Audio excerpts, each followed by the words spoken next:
The following program was provided by an independent producer solely responsible for its content. The opinions expressed do not necessarily represent the views of this station, its staff, board of directors, or underwriters.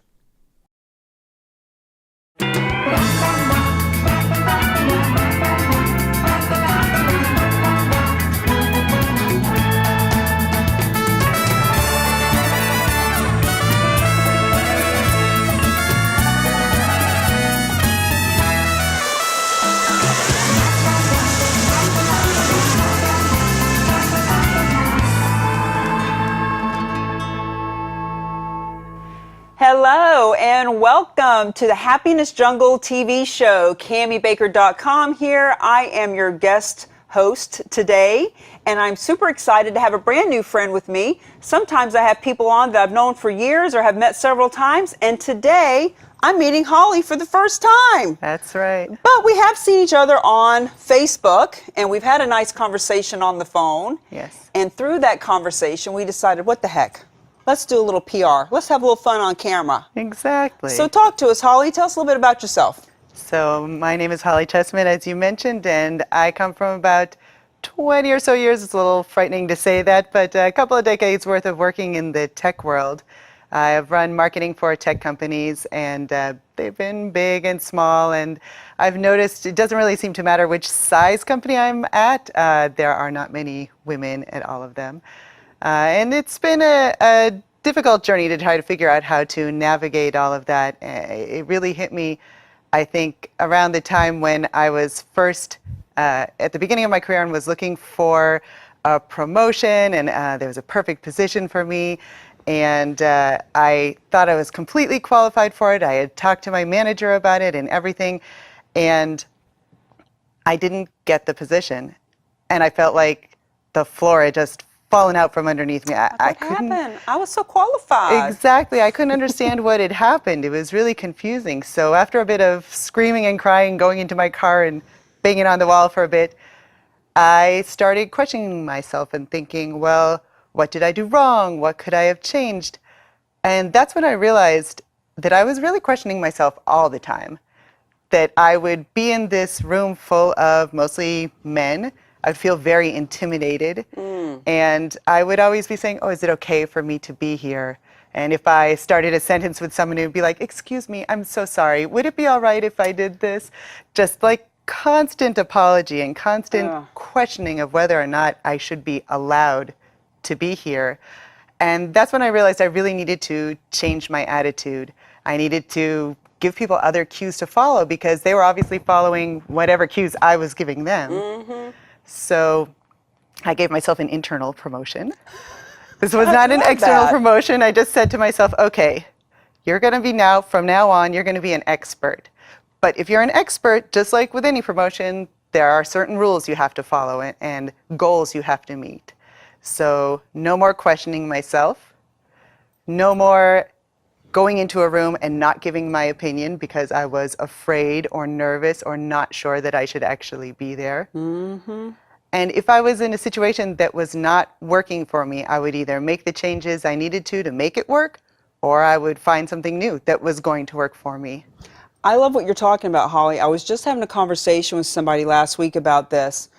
Our brain answers the questions that we ask it. So when you said that you were asking yourself, what's wrong with me? I'm cringing. It's like fingernails on a chalkboard because this person said that to me. They said, what's wrong with me? And I said, see, that's the thing. Instead of asking your brain, what's wrong with me? How about, how can I how can I improve? How can I grow? What can I learn from this? Yes. Because our brain answers the questions we ask it. Yes. So I'm glad that you bring that up. And the whole thing about, being apologetic and being in a place of, always being sorry. When I work with my clients, we talk about positioning, which is a lot of what you're getting ready to talk about too. It sounds like, really helping yourself position and your clients to position. Yes. Because when you're in a physical position or mental position of doubt and, for God forbid, shame or insecurity and questioning, I always say it's better to beg for forgiveness than ask for permission. Yes. So please continue. No, I was just going to add to that and say that the truth of the matter is we're all experts in some area. There's no person out there that is not an expert in some area. That doesn't mean that everything you're perfect at or that you don't have room for improvement, but everybody has areas of expertise, and I think that that's really important for people to acknowledge. And when we acknowledge it and by actually declaring it, for example, with the cause marketing movement, I was thinking, what is my title? Am I founder? Am I creator? That's boring. It's so overused. And I took a cue from a couple of other people that I know that refer to themselves as America's expert in blah, blah, blah.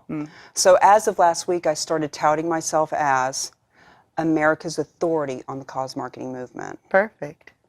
And guess what? Perfect. Because I say it, that is it. Yeah. That's who I am. I'm America's authority. Exactly. And you don't need someone's permission to do that. No. It's like when I go to networking events and people, they have the, they're going around doing the dirty 30, as I call it, the 30-second elevator pitch. Yes. Well, I used to be in corporate for 25 years, and I'm thinking about becoming a consultant, but I'm not really sure. And right now I'm between positions, and it's just such a weak place to be. It's like, own who you are, whatever that is. Just own something. Exactly. Yeah. Exactly. So how did you what was your expertise? So my area of expertise at that time was all about marketing. Since I was not yet at the point where I was running marketing for teams, I was just part of a team at that point, but I took out the just part and became, I am the authority in how marketing works. I know all the aspects, and if I don't know them, I know what channels I need to go to look them up and to figure things out. I don't have to say I'm perfect at 100% of the things 100% of the time, because let's be honest, nobody is. Instead, I can say, I can be very good at what I know, and I can figure out what I don't know. So that was very important for me, just building up that self-confidence. And I supplemented it by growing my reputation online as well and really building up that area of knowledge. And I found the more I put myself out there and really spoke up as an expert, the more people started coming to me as an expert. Like Forbes reached out to me to start writing for them. I won awards, which I didn't apply for. Nice. Other publications were saying, oh, we really need you. We could use your expertise. Or people saying, we're doing a roundup of different influencers in this area, and we really want you to start speaking about this. And from there, speaking engagements started coming, and that actually led me to realize I would really like to be able to share this with more people. Because again, it's so challenging being in a situation where you are the only female or the only non-white straight male in the room, pretty much. And it can be very intimidating. And I think when you can work with somebody who has gone through this and developed a process that really works, it just helps accelerate it so much more. And so you just feel that confidence faster, and you have specific goals, and you're able to really achieve what you want to achieve, take control of your career. Well, let's talk about how you do that with people. So you were an expert then in marketing, and I love how you said, we can all grow, we all can use some help. I was just sharing with a client yesterday, I said, congratulations that you have finally admitted that you're afraid of this thing. Yes. I said, congratulations, because being afraid of being seen as ignorant is what keeps us in ignorance. In other words, if we don't ask for help, we stay ignorant about whatever that thing is. And so let's go ahead and ask for it. But now you're the authority in? Well, still in marketing. It's still an area that I work in as well for B2B companies, but also in empowering women to grow their reputations and careers through the Defining You methodology. Do tell about the Defining You methodology. All right. So the Defining You methodology is something that's really great for people no matter what stage they are in their career, whether they're just starting out or mid-career and looking for a promotion or to sort of grow within the company, or whether they're already experts but they want to grow their reputation beyond the company and really become thought leaders and known around the globe for what they do. It's all about 3 easy steps. The first one is conquering your fears and defeating the things that you tell yourself that hold you back. The second part is about developing your goals and the pieces that you need in order to support those goals moving forward. And the third part is about amplifying your voice so you can take those goals from a dream state of where you'd like to be and make them into a reality. Defeating fear, setting goals, and implementing and putting it into reality. Exactly. How in the world do you help people to defeat their fears? Well, so a lot of that is all about just understanding what's holding you back. For a lot of people, they're just sort of like, oh, I can't do this. And there's no definition of why did you say that? Where did you come from? What's making you say this? So for example, I've spoken with people who have said, well, I just don't belong in the room. When I get in there, like, I'm pretty sure that like everybody else has all these skills and I don't have these sort of areas of expertise, and I probably shouldn't just like say anything. And I say to them, actually, really, you should be. Think about it. You were hired for a specific purpose. When you are not speaking up, you're hurting the company, first of all, because they're spending money on you and you're not giving them back what they hired you for. You're basically giving them half of what they hired you for. You're there as a body, but you're not there with your opinions and thoughts and ideas. You're hurting your team because the team is made up of several different groups and they need all the pieces in order to stand. Like, think about a table. If it only had one leg missing, yeah, it could still stand, but it's a little bit wobbly there. You really need all the legs there in order for it to be a solid piece. Mm-hmm. And then you're hurting yourself because you're not growing at the rate that you could be. You're not showing people how amazingly awesome you are, and you are amazingly awesome. If you've been hired for this position, you were meant to be in this position. People are not going to hire you just because. For example, there was a woman that I spoke to recently who said, well, I'm afraid that I've been hired just because I'm a Hispanic woman, so I check a box for them, and I think that that's all it is. I said to her, no. Okay, maybe you do check a box for them. That could be true. However, they're not going to pay you a salary like this so you can just check a box for them. And let's say that that was the reason that they hired you. So what? You can still show how amazing you are. Yeah. You don't have to be intimidated by this. That's not something that should have to hold you back. And there was this moment of light in her face, like, oh. Now, when did you figure out and decide and step into, okay, I'm an expert in marketing, I worked in the tech industry, now I'm an expert in marketing, but now I'm actually going to shift into coaching and helping others. What was that defining moment for you? I would say it wasn't a moment so much as a slow movement. Mm-hmm. So I felt very compelled to start speaking to other women and helping them out to begin with. And I started looking for places where I could share my knowledge. And as soon as I put myself out there, there were just a multitude of opportunities to start speaking. I love that. I love what you just said. As soon as I put myself out there, there were a multitude of places to speak. Yes. Holly said it here. That's the thing, though, because I talk to people so often. Well, there aren't enough places to speak, or I don't really have anything to say, or my book's not ready. Everybody's waiting for their book to be ready, and I said, well, I've spoken thousands of times before my book came out. Don't be thinking my book is a crutch. Exactly. Now the book is the best calling card God ever created. And if I had known about it, I would have written it 10 years ago, because you're writing your book, too. We're going to talk about that. Yes, exactly. My book is actually due out in the fall. Your book is due out in the fall. But she's getting speaking gigs without the book. So you put yourself out there. You started getting speaking gigs. Yes. And as I was speaking, I realized there was just this huge need for this. It wasn't like, 5 people were like, maybe this would be interesting to hear about. People, similar to people reaching out to me online, people just started reaching out and saying, oh my God, we need to hear what you have to say. We need to know this. Even just speaking to people on the phone beforehand, they were like, you can't just talk to me about it. I have an event that's coming up that I'd like you to keynote at. There's 1,000 people there. We'd really like you to speak there. There's a clear need for this. I know this from personal experience, how difficult it is. I think that when you have somebody who can help mentor you and guide you through the process, it's very powerful and it's very empowering to know that somebody else believes in you. It's very important that you believe in yourself, but having that other person as well who can just pull you up. One thing that I like to say is that when we help each other, we all rise together. I think it's very important. And if I want to see other women in these positions, if I want to see my daughters being able to grow in their careers, then I feel like it's very important that I help others move up as well. Well, that's the thing. We are being a example, not only to our children, but to the other women, to the other people, to the planet. you know? Yes. And with diversification and inclusion being such big buzzwords now. So how does a client for you, how does she find you? Like not where does she find you on the web, but meaning like Yes. like in the ethers, like how is she drawn to you? How do those clients find you?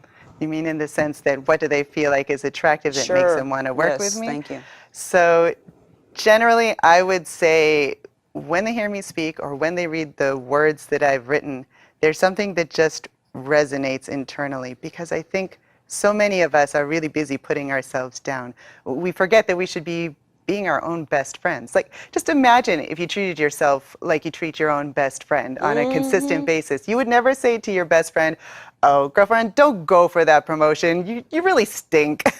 You wouldn't say, "Oh, I don't think you're really qualified for that." You would say, "I don't care that you only meet 3/4 of what they're looking for. You are so smart. You are so capable. I know you can do this. Put yourself out there. Look, what's the worst they can say? They can say no. Okay, so what? Who cares? You're not in a worse place than you were before." But if you don't put yourself out there, if you don't ask for it, if you don't raise your voice, nobody's going to listen. And people are very self-centered as well. If you're not telling people, "Oh, here are the great things that I've been doing for the company. Here's how this has improved things for the company. This is why I think I should be getting a raise. Let's work on how we can meet the right milestones." If you're not talking about these sort of things, then your manager or whoever's in charge is just going to be really caught up in their own world. And it may not be on purpose that they're doing something against you, or maybe they're not trying to ignore you, but it could just be that they're so caught up in what's going on in their own lives, they're very busy, that they don't even think unless you put yourself in front of them. Isn't it true that you have to be your own best cheerleader? Yes. And people say to me all the time, "Well, I don't want to brag and I don't want to seem arrogant." Yes. So, for example, I'll say to people, when you get a compliment, "It's a lovely outfit." What do you? Thank you. Thank you. Exactly. I actually did this from stage in front of a group, and we talked about the whole just accepting a compliment. It was a talk on confidence. And I said, why is it that we want to say, "Oh, this old thing, oh, this is, no, you know, I got this for $1 at the Salvation Army." Yes. Like, we start to downplay. Why is that? And somebody raised their hand and she said, "Well, because I don't want to seem braggadocious. I don't want to seem arrogant." And I said, if somebody else gives you a compliment and you say thank you, that's not bragging. what's bragging about that, you know? Exactly. And when somebody gives you a compliment, they're giving you a gift. And when you say, "Oh," it's like you're saying, "Oh, I don't want your gift. I 100% I don't want agree. it. You're no good," you know? So Yes. shame on us for doing that to people. Yes, and we do it to ourselves too. "Oh, I got this promotion, but probably only because I'm XYZ." Right. Instead of saying like, "Oh, isn't that awesome? I totally deserved this promotion." Dude, last Friday, I took myself out for a steak. Nice. And I was sitting at Texas Roadhouse, and the bartender came up. I was sitting by myself. She said, "How is everything?" I said, "It's effing fantastic." And she said, "Well, good for you." I said, "Well, I'm celebrating." She said, "What are you celebrating?" I said, "I'm celebrating how effing fantastic I am." Awesome. I love it. I love it. I had a loan that I had gotten 2 clients that week, paid off a loan, and I just felt like, you know Fabulous. what? I'm just moving forward. This is all working out great. I rock. I'm going to have a steak. But we have to do That's that. fabulous. Yeah. Yeah, that segues very nicely into my book, because I actually have a whole section in there about how to properly thank yourself. And how to Nice. treat yourself right, and really self-talk, and how important that is. And I think when people hear it at first, there's this moment of like, "Oh, that sounds a little goofy." But then when they realize and they start doing it, okay, I have a great example of this, of a woman who I had worked with, I want to say about 3 months ago, and she sent me a note, an email, and she said, "I just wanted to thank you because I just finished a course that I kept telling myself initially, 'Oh, maybe you shouldn't really do this. I mean, do you have the time to do this? Are you sure you want to be doing this?' And after hearing you speak, I was like, I would never say that to my friend. I need to celebrate how awesome I am. I need to cheer myself on. She did her course, and afterwards she was like, I want to write to you to just celebrate because I know that you said that you have to be happy about this and celebrating what's going on. And I wrote back and was like, you go, girl, that is awesome. I love that. And I love how you say you wouldn't say these things to your best friend. Why would you say it to yourself? Right. And by the way, if your best friend is saying stuff like that to you, I met a woman at an event a couple of weeks ago, and then we were going to a networking event, and on the phone we were having a little consultation. She said, yeah, one of my friends said, why are you going to that event? You don't have any letters behind your name. What are you going to talk about at that event? Those people at that event have way much more education than you. Basically, her friend, right? And I told this woman, I said, honey, if that's the kind of person you're hanging out with, that's exactly why you need to come hang out with us. Yes. Because we're all about celebrating. You know, it's like when people say on Facebook, oh, well, you know, I don't go on Facebook, it's so negative and politics and this and that. I don't have any of that in my Facebook. Yes. Like the only people on my Facebook are Go Girl and celebration and where are you speaking, and not just to me, but to everybody. Like, you know, change playgrounds, your playmates. Hang out with people that support you and raise you up. So in your book, you talk about how to celebrate yourself. Exactly. Give us some examples. Exactly. So some of it is about how to celebrate yourself, but there's also the portion of how to show yourself off. So really building that reputation and not being afraid to, first of all, like you said, surround yourself with the right people, network in order to build up your goals, really work in a directed way, but then taking all the awesomeness that is you and everything that you've learned and everything that you know and framing it in a way that's really going to help you forward your goals and work with your network so it's all becomes one connected piece. I think one mistake that we make, it's great to celebrate yourself, but if you're only celebrating yourself internally and you're not sharing it with the rest of the world, then you feel good, but the rest of the world doesn't know your awesomeness. Like, you really have to make this a public showing. So all about setting your goals, reaching out to make those goals happen with the right network behind you, and then amplifying that across a much broader spectrum so that people can really see who you are. You have to let people see you. I can't remember the quote, but you know the quote I'm talking about where, you know, making your light dimmer doesn't raise anybody else up. But let your light shine. Because when I do stuff like that at the restaurant, I was at a Panera's the other day, and I don't know what I said to the woman, but it was real just blah out there like that too. Like, you know, this salad is, you know, look, I have a filter, but I will drop the F-bomb when it's appropriate to make an exclamation point. And some people really, it's not like F this, F that, but just every now and then. And they're like, and as I was walking off, her manager was next to her. She said, I like her. And I turned around and I said, I like her too.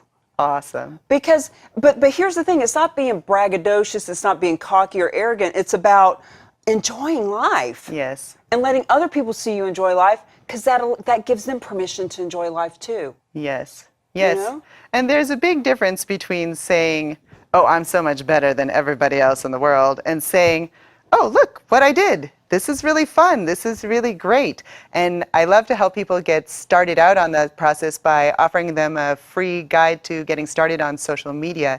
That's available on my website if you just go to the homepage, hollychessmanmarketing.com, which is, I think, up there on the screen right now.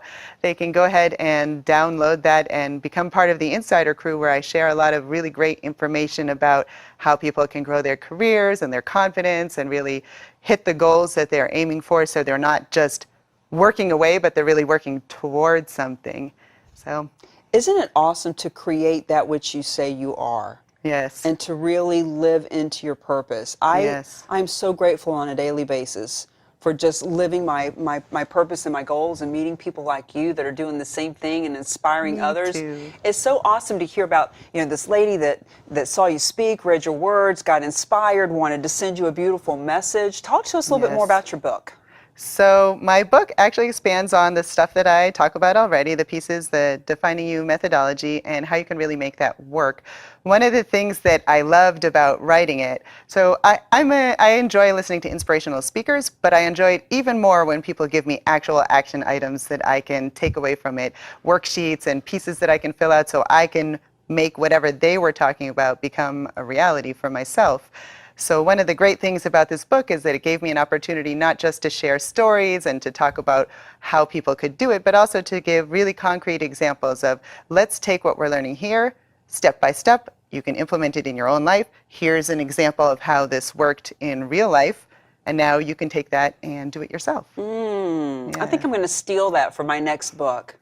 It works really great, and I think people feel much more confident when they come away with actual action items that they can take.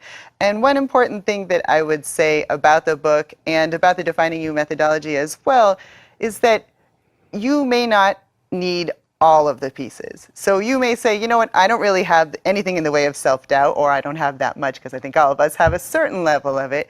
But maybe what I really need to do is figure out what my goals are.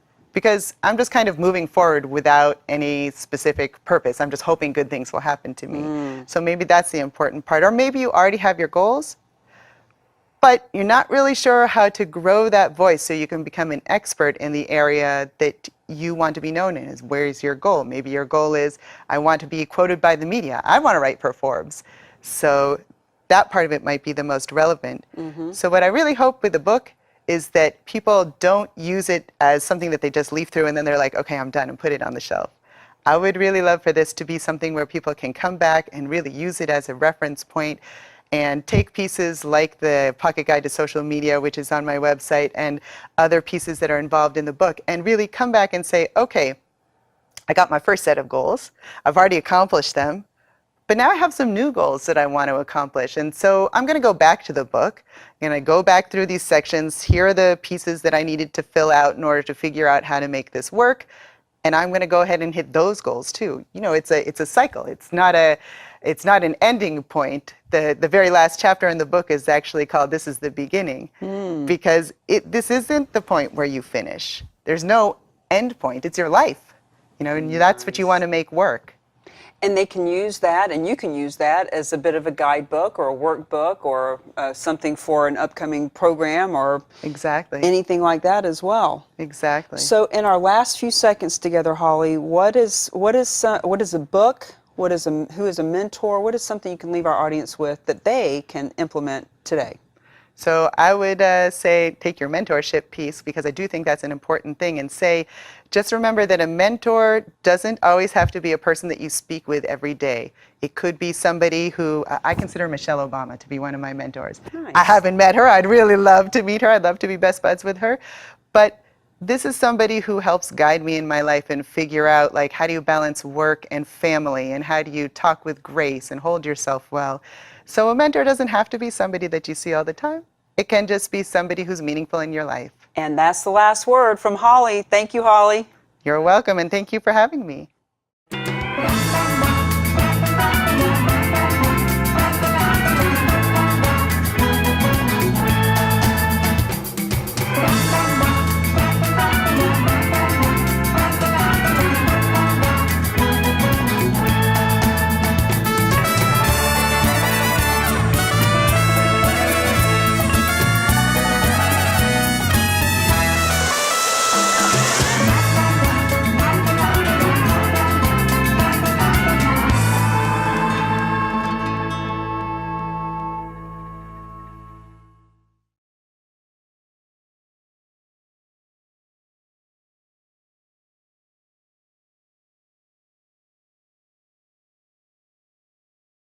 The preceding program was provided by an independent producer solely responsible for its content. The opinions expressed do not necessarily represent the views of this station, its staff, board of directors, or underwriters.